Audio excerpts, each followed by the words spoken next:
Hello students, आज हमारी पहली क्लास है। Welcome to my class. और इस पहली क्लास में मैं बिल्कुल बेसिक से स्टार्ट कर रही हूँ।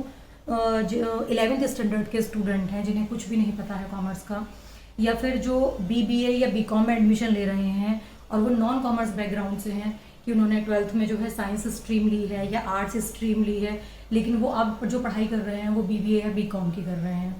तो उन्हें बिल्कुल कुछ पता नहीं होता है कि एक्चुअल में अकाउंट है क्या और हम क्यों इसे पढ़ रहे हैं। तो आज का जो हमारा पहला टॉपिक है हमारी फर्स्ट क्लास का, वो टॉपिक है हमारा नीड फॉर अकाउंटिंग। हमें अकाउंटिंग की ज़रूरत क्यों होती है। अकाउंटिंग की ज़रूरत हमें क्यों होती है, इसका जो बेसिकली मेन पर्पज़ है, आप ऐसा समझिए कि हम अपनी डेली रूटीन लाइफ में बहुत सारे लोगों से मिलते हैं, बहुत सारे लोगों से बात करते हैं। हमें सबकी बातें याद नहीं रह सकती। एक साथ हम एक समय में हम कुछ बातें याद रख सकते हैं, धीरे धीरे धीरे धीरे हम थोड़ा थोड़ा करके पीछे की बातें पुरानी भूलते जाते हैं। ऐसे ही एक बिजनेसमैन है, एक प्रोफेशनल है, कि उसकी लाइफ में या उसकी लाइफ में वो जब अपना जो बिजनेस ऑपरेट कर रहा है, उस बिजनेस में उसे डेली पता नहीं कितने ट्रांजेक्शन करने होते हैं उसके बिजनेस में। किसी से वो खरीद रहा है, किसी को वो बेच रहा है, किसी से वो उधार ले रहा है, किसी को दे रहा है, तो और किसी एक्सपेंस को पे कर रहा है। तो वो सारी चीज़ों को एक साथ याद नहीं रख सकता। और याद रखने के लिए भी एक शॉर्ट टर्म ह्यूमन नेचर होता है हमारी, कि हमारी इतनी मेमोरी नहीं होती कि हम, हो सकता है हम आज के ट्रांजेक्शन्स कल याद रख सकें, कल के ट्रांजेक्शन परसों तक याद रख सकें, 2 दिन 4 दिन 6 दिन तक हम चीज़ें शायद याद रख सकते हैं, लेकिन ऐसा नहीं है कि हम सारे ट्रांजेक्शन बहुत लंबे समय तक याद रख सकें। इसीलिए अकाउंटिंग की ज़रूरत महसूस हुई कि जो भी ट्रांजेक्शन आप लोग कर रहे हैं, जो भी ट्रांजेक्शन कोई बिजनेसमैन कर रहा है, उन्हें वो रिकॉर्ड करके रखे, ताकि जब जरूरत पड़े तो वो उनको यूज कर सके। तो इसके जो मेन बेसिक पर्पस हैं वो आप देखिए। फर्स्ट है डेली ट्रांजेक्शन्स रिकॉर्डिंग। सबसे पहले अकाउंटिंग की जरूरत क्यों है कि हम दिन में, मान लीजिए एक दिन में हमने 50 ट्रांजेक्शन्स किए, तो हमें उनको रिकॉर्ड करना है ताकि हमें याद रहे हमने किसको लिया, किसको दिया। दूसरी बात, लिमिटेड टाइम मेमोरी। हमारी ह्यूमन नेचर है कि इंसान की मेमोरी अनलिमिटेड टाइम तक तो है नहीं, कि आज आपने कोई ट्रांजेक्शन किया है आपको वो 1 महीने बाद याद रहेगा, 2 महीने बाद याद रहेगा। 2-4 चीजें हमें याद रह सकती हैं, लेकिन जब हम एक बिजनेस में हैं तो हमें बहुत सारी चीजें याद नहीं रह सकती। तो लिमिटेड टाइम मेमोरी की वजह से हम रिकॉर्ड करते हैं। और to know financial position at the end of the financial year. जब हमारा फाइनेंशियल ईयर क्लोज होता है, तब हर बिजनेसमैन, हर प्रोफेशनल ये जानना चाहता है कि एक्चुअल में उसके बिजनेस की फाइनेंशियल पोजीशन कैसी है, उसको प्रॉफिट हुआ है या लॉस हुआ है। तो ये चीज उसे कब पता चलेगी, जब उसके पास टोटल रिकॉर्ड मेंटेन होंगे, और उन रिकॉर्ड को उठाकर वो अपने बिजनेस की पूरी नॉलेज ले सकता है कि हाँ, मेरे बिजनेस में अब इतनी देनदारियां हैं, इतना मुझे लेना है, इतना मैंने खरीदा है, इतना मैंने बेचा है। देखिए होता क्या है, जैसे एक बिजनेसमैन है, बिजनेस, अब बिजनेस जो है वो परचेज भी करेगा, सेल्स भी करेगा, उसके डेटर्स भी होंगे, उसके क्रेडिटर्स भी होंगे, वो एक्सपेंस भी करेगा, और वो इनकम भी करेगा। तो इन सब चीजों में जो तालमेल है कि क्या हुआ है, एग्जैक्टली हमारी फाइनेंशियल पोजीशन क्या है, वो हमें पता चलेगी जब हमारे पास सारी चीजें मेंटेन होंगी, जब हमारे पास रिकॉर्ड मेंटेन होंगे। आपने कहावत भी सुनी होगी, पहले लिख पीछे दे, भूल पड़े कागज से ले।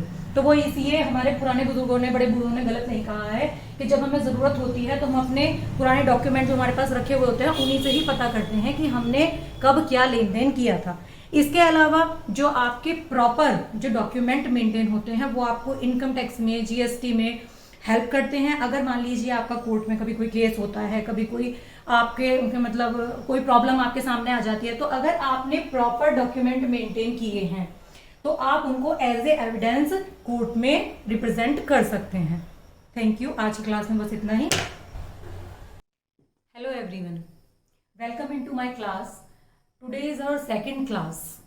हमने अपनी पहली क्लास में पढ़ा था नीड ऑफ अकाउंटिंग, हमें ज़रूरत क्यों होती है अकाउंटिंग की, जिसमें मैंने आपको ये बताया था कि हम बिजनेस में डेली बहुत सारे ट्रांजेक्शन करता है और उन सबको वो याद नहीं रख सकता, इसलिए हमें ट्रांजेक्शन को रिकॉर्ड करके रखना होता है, इसलिए हमें अकाउंटिंग की नीड है। आज का टॉपिक है व्हाट इज अकाउंटिंग। अब अकाउंटिंग होता क्या है? जो ट्रांजेक्शन्स हमको रिकॉर्ड करने हैं, जिस मैनर में हम उनको रिकॉर्ड करते हैं, जिस सिस्टमेटिक वे से हम उनको मेंटेन करते हैं, वो कहलाती है टेक्निक अकाउंटिंग। अकाउंटिंग में बहुत सारे पार्ट हैं, अभी मैं आपको स्टेप बाय स्टेप सब क्लियर कराती चलूंगी। American institute of certified public accountants ने जो अकाउंटिंग की डेफिनेशन दी है वो क्या है? Accounting is the art of recording, classifying and summarising in a significant manner and in terms of money, transactions and events which are in part at least of a financial character and interpreting the results thereof। ये क्या कहना चाह रहे हैं या क्या main motive होता है अकाउंटिंग का? जो भी ट्रांजेक्शन्स आपने बिजनेस में किए हैं, उन ट्रांजेक्शन्स को कम से कम, वो जो ट्रांजैक्शन है वो फाइनेंशियल पोजीशन के हों, मतलब फाइनेंशियल कंडीशन में हो, और कम से उनमें कोई भी घटना या कोई भी लेन देन कम से कम मनी में जो है मीजर होता हो, उसको सिस्टमेटिक वे में, उसको एक तरीके से आपको प्रॉपर मेंटेन करना और उसके बाद उससे रिजल्ट निकालना कि आपकी पोजीशन बिजनेस की क्या है, यही मेनली अकाउंटिंग कवर करता है। तो अकाउंटिंग का जो मेन मकसद है वो ये है कि जो ट्रांजेक्शन्स जो आप कर रहे हैं बिजनेस में, उन ट्रांजैक्शंस को प्रॉपर वे में मेंटेन करना, ताकि वो जब आपको जरूरत हो तब आप उनसे अपने बिजनेस की फाइनेंशियल पोजीशन का पता लगा सकें। सेकेंड थिंग आती है कैरेक्टरिस्टिक्स ऑफ अकाउंटिंग। अकाउंटिंग की विशेषताएं क्या है, जो मेन है कैरेक्टरिस्टिक्स। सबसे फर्स्ट है accounting is an art as well as science. Accounting एक आर्ट भी है और साइंस भी है। आर्ट क्या होता है? आर्ट होता है स्किल टू रिप्रेजेंट, किसी भी चीज को बेटर वे में रिप्रेजेंट करना, हम कितना बेहतर से बेहतर कर सकते हैं। तो अकाउंट जो है वो आर्ट है। क्यों? क्योंकि क्रिएटिव जजमेंट एंड स्किल्स, क्योंकि जो काम करती है अकाउंटिंग वो प्रॉपर मैनर में करती है, उसमें जो डेटा है उसको रिप्रेजेंट करने का, ट्रांजेक्शन को रिकॉर्ड करने का एक प्रॉपर मैनर होता है। ऐसा नहीं कि आपने कोई ट्रांजैक्शन किया और उसको कहीं भी लिख दिया, ऐसा नहीं है। उसके प्रॉपर फॉर्मेट होते हैं और उनको बेटर से बेटर वे में रिप्रेजेंट किया जाता है। दूसरी चीज है साइंस। अकाउंट्स जो है वो आपका साइंस भी है। क्यों है? Organised knowledge based on certain principles. Science क्या करता है? साइंस के अपने बेसिक प्रिंसिपल्स होते हैं, रूल्स रेगुलेशंस होते हैं जिन पर साइंस चलती है। ऐसे ही अकाउंट्स के भी अपने प्रिंसिपल्स हैं जिन पर चलकर ही हम चीजों को फॉलो करते हैं, जिन पर चलकर ही अपने ट्रांजैक्शन को रिकॉर्ड करते हैं, अपने फाइनेंशियल जो हमारे डॉक्यूमेंट्स होते हैं उनको मेंटेन करते हैं। तो अकाउंटिंग जो है वो आर्ट होने के साथ साथ साइंस भी है। दूसरा जो मेन पॉइंट है recording of financial transactions only. Accounts में केवल और केवल उन्हीं ट्रांजैक्शंस को रिकॉर्ड किया जाता है जो कि फाइनेंशियल पोजीशन के हैं। फाइनेंशियल मतलब जिनको आप मनी में मेजर कर सकते हैं। मान लीजिए कोई व्यक्ति कहता है ही इज वेरी इंटेलिजेंट, या ही इज वेरी स्मार्ट, या शी इज वेरी ब्यूटीफुल। तो ये जो फीलिंग्स वाली चीजें हैं जिनको हम मनी में मेजर नहीं कर सकते हैं, उनके लिए अकाउंटिंग में कोई रिकॉर्डिंग नहीं होती, उनका कोई जगह नहीं होती है। अकाउंटिंग में केवल उन्हीं ट्रांजैक्शंस का हम एंट्री करते हैं जो कि फाइनेंशियल होती हैं, जिनको हम मनी में मेजर कर सकते हैं। थर्ड है आपका recording in terms of money. Financial transactions की तो बात है ही कि हम उनको मनी में मेजर कर सकते हैं, लेकिन ऐसा नहीं है कि मनी में मेजर करके भी हम लिख रहे हैं उनकी डिटेल। जैसे सपोज कीजिए कि a businessman purchases 5 chairs and 3 tables for ₹50,000। अब यहाँ पर आप ऐसा रिकॉर्ड नहीं कर सकते हैं कि 5 चेयर्स एंड 3 टेबल्स, यहाँ पर आपको रिकॉर्ड करनी पड़ेगी उसकी मोनेटरी वैल्यू। तो ये जो थर्ड पॉइंट है recording in terms of money, जो भी ट्रांजैक्शन रिकॉर्ड किए जाएंगे, चाहे वो खरीदने के हों, बेचने के हों, किसी को कुछ लेना है, किसी को कुछ देना है, व्हाटएवर, सबकी मोनेटरी वैल्यू ही केवल यहाँ पर रिकॉर्ड की जाएगी। तो इस तरह से हमारी 3 कैरेक्टरिस्टिक्स हो गई हैं main. Accounting is an art as well as science, recording of financial transactions only and recording in terms of money. Thank you students. Next topic will be next class. Hello everyone, welcome into my class. Today is our third class और आज हमारी class का topic है book keeping and accounting. हमने अपनी पिछली 2 classes में पढ़ा कि हमें अकाउंटिंग की ज़रूरत क्यों होती है और अकाउंटिंग एक्चुअल में है क्या। आज हम बात कर रहे हैं बुक कीपिंग एंड अकाउंटिंग की। बहुत सारे लोग जो हैं बुक कीपिंग और अकाउंटिंग को एक दूसरे का सिनोनिम समझते हैं, मतलब पर्यायवाची समझते हैं कि बुक कीपिंग और अकाउंटिंग जो है वो सेम एक ही वर्ड के 2 नाम है, लेकिन ऐसा नहीं है। बुक कीपिंग अलग चीज़ है, अकाउंटिंग अलग चीज़ है। बुक कीपिंग में मेनली क्या आता है, बुक कीपिंग में आता है स्टार्टिंग का वर्क, मतलब इस चीज़ के बुक कीपिंग और अकाउंटिंग का जो डिफरेंस है उसको समझाने के लिए ही मैंने ये पॉइंट्स यहाँ पर लिखे हैं। मैं आपको इनकी हेल्प से समझाती हूँ। बुक कीपिंग क्या है, प्राइमरी स्टेज ऑफ अकाउंटिंग, और अकाउंटिंग क्या है, सेकेंडरी स्टेज। जब भी हम कोई ट्रांजेक्शन करते हैं तो उसमें स्टार्टिंग में जो काम होगा, जहां उसको रिकॉर्ड किया जाएगा, वो कहलाएगी बुक कीपिंग। और बुक कीपिंग जब खत्म हो जाएगी, जब बुक कीपिंग का काम खत्म हो जाएगा, उसके बाद जिस चीज को हम करेंगे वो कहलाएगी हमारी अकाउंटिंग। सेकेंड पॉइंट है preparation of journal, subsidiary books, ledger and trial balance. जब हम कोई ट्रांजेक्शन हम करते हैं, जैसे कोई बिजनेसमैन कोई भी ट्रांजेक्शन करता है, तो उस ट्रांजेक्शन में क्या होता है, चाहे वो ट्रांजेक्शन कैश में हो, चाहे वो क्रेडिट में हो, चाहे हम कोई एसेट्स खरीद रहे हो, चाहे हम गुड्स परचेस कर रहे हो, किसी भी तरीके का कोई भी ट्रांजेक्शन हो, उसको जिन बुक्स में हम रिकॉर्ड करते हैं वो कहलाती हैं जर्नल एंड सब्सिडरी बुक्स। वहां से उनको कैटेगराइज्ड करके उनके अलग अलग पार्ट्स में जिससे रिलेटेड है उनसे वहां पर लेजर बनाए जाते हैं, और लेजर के बैलेंस निकालकर ट्रायल बैलेंस बनाए जाते हैं। हालांकि आपको अभी journal, subsidiary books, ledger, trial balance कुछ नहीं पता होगा, तो इन चीजों के लिए सब सेपरेट पॉइंट पर अलग अलग वीडियोस आएंगी। अभी फिलहाल जो है आप सिर्फ इतनी समरी के तौर पर समझिए कि बुक कीपिंग और अकाउंटिंग में फर्क क्या है। ये सब अपने आप में इंडिविजुअल टॉपिक्स हैं। जब हम ये सब काम कर लेते हैं, जब हम अपने ट्रांजेक्शन को जर्नल में और सब्सिडरी बुक्स में रिकॉर्ड कर लेते हैं, वहां से उस डेटा को लेजर में ट्रांसफर कर लेते हैं, लेजर से उठाकर उनको ट्रायल बैलेंस में ले जाते हैं, उनके बैलेंसेस को, तब हमारा बुक कीपिंग का काम खत्म हो जाता है। आफ्टर दैट शुरू होता है अकाउंटिंग का काम। अकाउंटिंग में क्या होता है, अकाउंटिंग में होता है preparation of final accounts, reports and finding out net results. मतलब जब हमारी बुक कीपिंग से जो डेटा हमारे पास निकल कर आया, मतलब जो ट्रायल बैलेंस में हमारे अकाउंट्स के जो बैलेंसेस हमारे पास आए, उन बैलेंसेस से हम बनाते हैं फाइनल अकाउंट। फाइनल अकाउंट क्या होते हैं, फाइनल अकाउंट में भी आपके 2 अकाउंट और एक स्टेटमेंट मेंटेन होता है, जिसमें एक ट्रेडिंग अकाउंट, एक प्रॉफिट एंड लॉस अकाउंट और एक बैलेंस शीट, ये 3 चीजें उसमें बनती हैं। और बेसिकली उसका पर्पस क्या होता है कि हमारे बिजनेस की फाइनेंशियल पोजीशन कैसी है, हमारी एसेट्स कितनी है, हमारी लायबिलिटीज कितनी है, हमारे डेटर्स, क्रेडिटर्स कितने हैं, और हमारी फाइनेंशियल पोजीशन कैसी है। मतलब हम एक ऐसी कंडीशन में है कि अगर हमने कहीं कोई पैसा दिया है तो हम उसका पेमेंट तो उसका हम पेमेंट कर सकते हैं या नहीं कर सकते हैं, और बिजनेस हमारा प्रॉफिट में है या लॉस में है। आफ्टर दैट फाइनेंशियल पोजीशन जानने के ही हम अपने बिजनेस की कोई रिपोर्ट तैयार करके जो भी डिसीजन हमें अपने बिजनेस के रिगार्डिंग लेने होंगे वो हम तभी ले सकते हैं जब हमारे फाइनल अकाउंट मेंटेन हो गए हों। थर्ड पॉइंट है हमारा clerical routine work not require special ability. जो बुक कीपिंग का काम होता है वो क्लरिकल टाइप का होता है, जो डेली रूटीन वर्क में होता है, मतलब डेली ट्रांजेक्शन हो रहे हैं, डेली आपको उनको रिकॉर्ड करना है। उसके लिए कोई स्पेसिफिक बहुत ज्यादा एबिलिटी की या नॉलेज की जरूरत नहीं होती है। एक जिसको जर्नल और लेजर और ट्रायल की थोड़ी नॉलेज है वो भी इस काम को कर सकता है। लेकिन अकाउंटिंग में high level of special knowledge and ability as analysis, interpretation and decision making functions.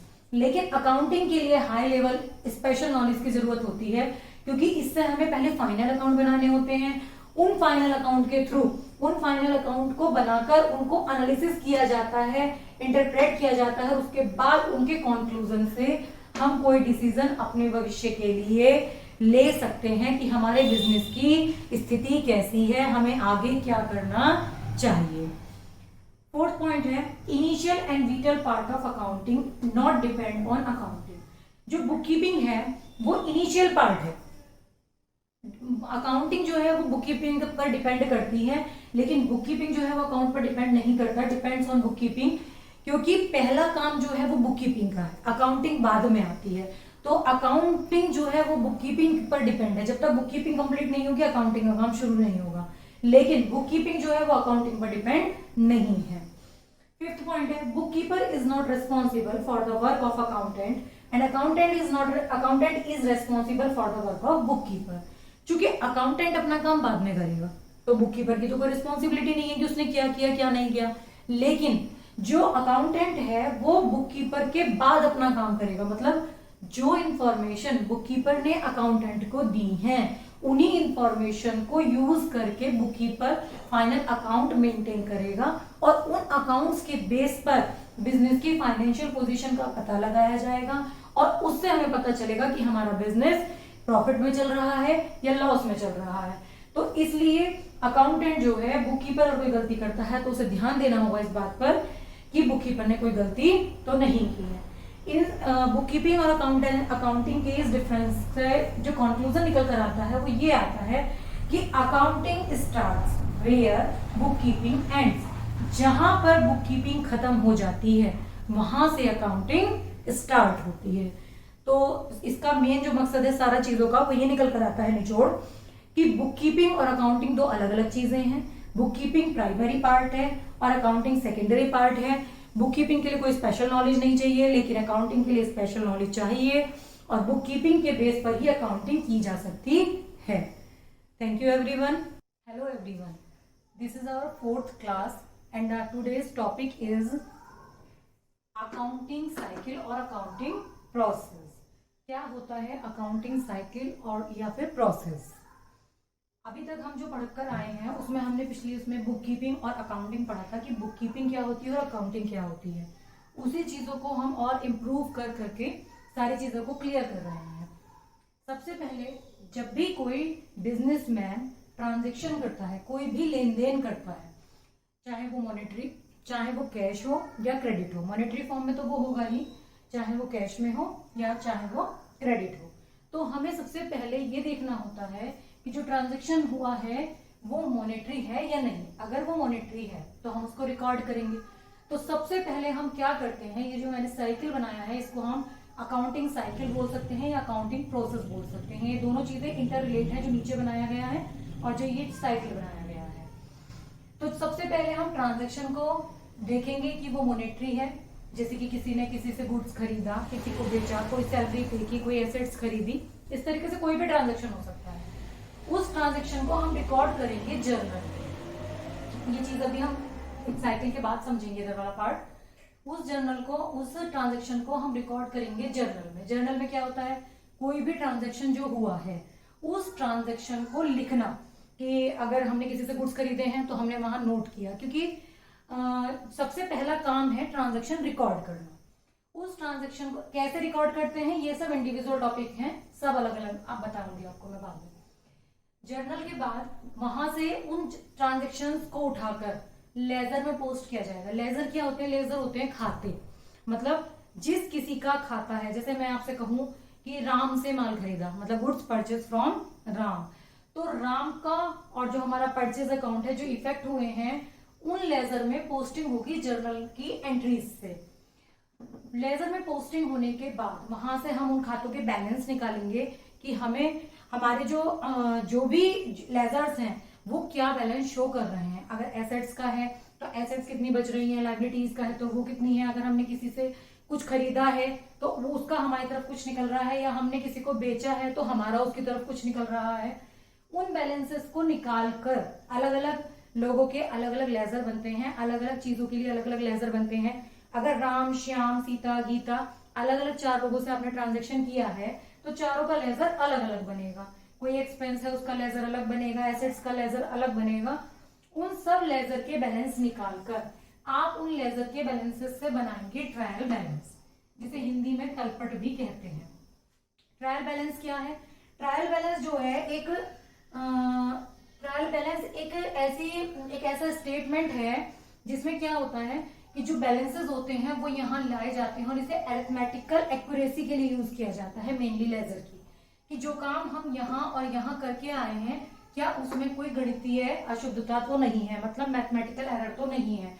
Trial balance एक स्टेटमेंट होता है 3 कॉलम का, और उसमें 2 कॉलम होते हैं डेबिट और क्रेडिट, और जब उनका टोटल अगर मैच हो जाता है तो 99.99% ये मान लिया जाता है कि जर्नल और लेजर जो है वो बिल्कुल एक्यूरेट है, उनमें कोई गलती नहीं है। लेकिन ऐसा जरूरी नहीं है, ट्रायल बैलेंस में भी ट्रायल बैलेंस के मिलने पर भी ऐसा हो सकता है कि कोई गलती उसमें रह गई हो। ट्रायल बैलेंस का जो हमारे पास अकाउंट्स के बैलेंस आ जाते हैं उनसे हम ट्रायल बैलेंस बनाते हैं, और ट्रायल बैलेंस के बाद उन बैलेंसेस को हम कहाँ ले जाते हैं, फाइनेंशियल स्टेटमेंट में। फाइनेंशियल स्टेटमेंट में क्या बनता है, trading account, profit and loss account and balance sheet. मैंने आपको पिछली क्लास में बताया था कि अकाउंटिंग में जो मेनली प्रिपेयर किए जाते हैं trading account, profit and loss account and balance sheet. तो यहाँ क्या है, ये चीजें बताती हैं हमारे बिजनेस की फाइनेंशियल पोजीशन कैसी है, हमारा बिजनेस प्रॉफिट पर है, लॉस पर है, हमें अब आगे किस तरीके से चलना है। तो ये फाइनेंशियल स्टेटमेंट बनाने के बाद जो आखिरी हमारी प्रोसेस है, analysis and interpretation of financial statement. हम जब ये फाइनल अकाउंट प्रिपेयर कर लेते हैं या फाइनेंशियल स्टेटमेंट्स प्रिपेयर कर लेते हैं, तो इसके बाद हम इनको एनालिसिस करते हैं इन स्टेटमेंट्स का, और इनको इंटरप्रेट करते हैं कि हमारी पोजीशन क्या है और अब हमें क्या करना चाहिए आगे। तो ये हमारा हो गया ऑपरेटिंग साइकिल। इसमें एक चीज समझने वाली है कि कल मैंने आपको ये बताया था कि बुक कीपिंग और अकाउंटिंग जो हमारी पिछली क्लास थी, तो इसमें जो ये इतना पार्ट है, ये इधर का ये है बुक कीपिंग, इधर वाला सब बुक कीपिंग, और ये जो है हमारा इधर वाला लेफ्ट पार्ट, ये है हमारा अकाउंटेंसी। This is accounting. इस अकाउंटिंग साइकिल को समझने के बाद कंक्लूजन ये निकलता है कि सबसे पहले ट्रांजैक्शन को लेते हैं, ट्रांजैक्शन को रिकॉग्नाइज करके उसको जर्नल में पोस्ट करते हैं एंट्री के फॉर्म में, और वहां से एंट्री को लेजर में पोस्ट किया जाता है, जो भी रिलेटेड लेजर होते हैं। लेजर से बैलेंसेस निकाले जाते हैं और बैलेंसेस को ट्रायल बैलेंस में लिखा जाता है।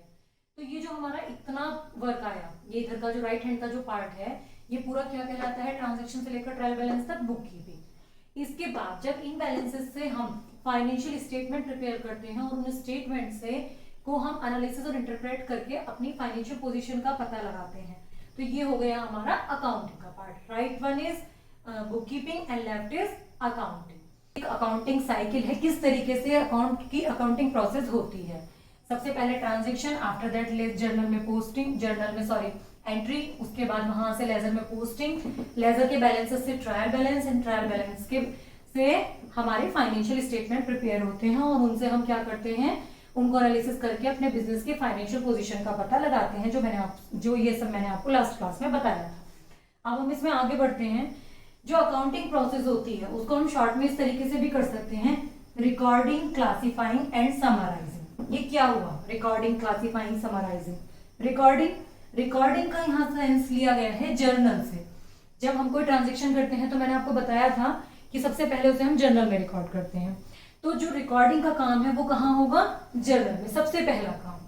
उसके बाद क्लासिफाइंग का मतलब हो गया कि सबको बांट देना, अपनी अपनी जगह पर सबको बांट देना। तो जो लेजर होते हैं वो एक तो बनता नहीं है, जर्नल में तो हम सीरियल वाइज एंट्री करते चले जाते हैं, लेकिन लेजर मैंने आपको बताया था कि सबके अलग अलग बनते हैं। अगर सैलरी है तो सैलरी अकाउंट अलग बनेगा, अगर राम का अकाउंट है तो राम्स अकाउंट अलग बनेगा, अगर कोई एसेट्स है तो उसका अकाउंट अलग बनेगा, एटसेट्रा। मतलब सब सिंगल अकाउंट बनते हैं, चाहे कोई एक्सपेंस हो, इनकम हो, प्रॉफिट हो, लॉस हो, कुछ भी हो, हर किसी का एक अलग अकाउंट बनेगा। ठीक है। तो क्लासिफाइंग का मतलब हुआ कि जर्नल से उठाकर उसको लेजर में पोस्ट कर देना, और फिर उसके बाद जर्नल से लेजर में पोस्ट करने के बाद आपने लेजर के जो बैलेंसेस निकाले हैं उन बैलेंसेस को समराइज करना, मतलब इकट्ठा करना, ताकि उनसे आगे का काम किया जा सके। वो क्या है, वो काम ये जो मैंने आपको समझाया था लास्ट क्लास में कि ट्रायल बनाया और उसके बाद उनसे फाइनेंशियल स्टेटमेंट प्रिपेयर किए।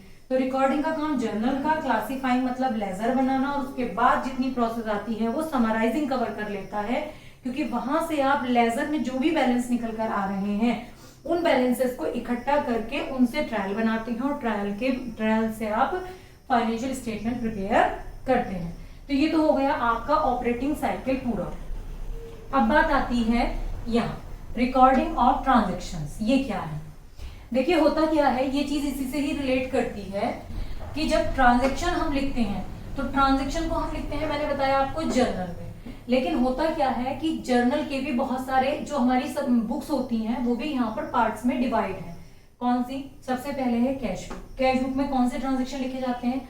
जो कैश में होते हैं, मतलब आपने कुछ नकद खरीदा, नकद बेचा, तो वो सारे ट्रांजेक्शन आप कैश बुक में लिखेंगे। दूसरा है परचेज बुक। परचेज का मतलब होता है खरीदना। तो अगर आपने माल खरीदा है लेकिन वो उधार है, मतलब क्रेडिट परचेज की है, जैसे हम कहें goods purchase from Ram on credit, या फिर गुड्स परचेज फ्रॉम राम, यहाँ पर कैश का कोई जिक्र नहीं है, तो दिस इज क्रेडिट ट्रांजेक्शन। तो अगर आपने क्रेडिट परचेज किया है तो वो आपका परचेज बुक में डिनोट होगा। ऐसे ही सेल्स बुक, अगर आपने किसी को बेचा है वो भी उधार, क्रेडिट सेल्स की है, तो वो सेल्स बुक में रिकॉर्ड होगी। फोर्थ है हमारा परचेज रिटर्न बुक। जो माल आपने खरीदा था, किसी कारणवश आपको वो लौटाना पड़ रहा है, वापस करना पड़ रहा है जिससे भी आपने खरीदा है, तो उसको हम कहाँ लिखेंगे? परचेज रिटर्न बुक्स में। सेल्स रिटर्न बुक, जो हमने बेचा है उसमें हो सकता है कोई प्रॉब्लम हो, सामने वाले को हिसाब से वो ना हो, तो वो उसको वापस कर रहा है हमें, तो वो एंट्री नोट की जाएगी सेल्स रिटर्न बुक में। इसके बाद है 6 पॉइंट बिल्स रिसीवेबल बुक्स। जिन बिल्स का हमें पेमेंट मिलना है, जिन बिल्स का हमें पेमेंट मिलना है वो आएंगे हमारे बिल्स रिसीवेबल बुक्स में। और 7 है बिल्स पेएबल बुक्स। जिन बिल्स का हमें नाम से ही पता लग रहा है, जिन बिल्स का हमें पेमेंट करना है वो होंगे हमारे बिल्स पेएबल बुक्स में। लास्ट में जो भी ट्रांजेक्शन बचेंगे, जो यहां से बच जाएंगे, 7 तक बुक्स से जो बच जाएंगे ट्रांजेक्शन जितने भी, वो सब हमारे जनरल प्रॉपर में आ जाएंगे। ठीक है, तो ये हमारी बुक्स हो गई, रिकॉर्डिंग ऑफ बुक्स। इन्हें हम सब्सिडरी बुक्स भी बोलते हैं। तो ये जो हमने यहाँ पर बनाया था, इसका कारण यही था कि ट्रांजेक्शन के जर्नल तो होता है लेकिन इनको भी यहाँ पर बांट दिया जाता है। तो ट्रांजेक्शन अलग अलग डिस्ट्रीब्यूट होकर अलग अलग बुक्स में चले जाते हैं, और उसके बाद उनसे बैलेंसेस निकालकर उनको लेजर में लाया जाता है। तो ये आपका एक पूरा अकाउंटिंग साइकिल बिल्कुल कंप्लीट हो गया है। आई थिंक आप सबको समझ में आ गया होगा। कोई बात आपको समझ में ना आई हो तो आप कमेंट बॉक्स में लिख सकते हैं, पूछ सकते हैं, मैं अगली क्लास में उसको क्लियर करा दूंगी। तो आप यहाँ पर जो है अकाउंटिंग साइकिल जो है ये रिकॉर्डिंग, क्लासीफाइंग, समराइजिंग हो गया है, और ये हमारी सब्सिडरी बुक्स हो गई हैं जहां पर हम अपने ट्रांजेक्शन को रिकॉर्ड करते हैं, वहां से बैलेंसेस निकालकर जो है लेजर में लाते हैं, और लेजर से बैलेंसेस निकालकर ट्रायल में ले जाते हैं, और ट्रायल से फाइनेंशियल स्टेटमेंट, और फिर एनालिसिस और इंटरप्रेट करके इंफॉर्मेशन को फाइनल रिजल्ट निकाल देते हैं। और इसी के साथ आपका ये टॉपिक बिल्कुल कंप्लीट हो जाता है अकाउंटिंग साइकिल का। तो आज की क्लास में स्टूडेंट्स इतना ही। Next topic will be next class. Thank you so much.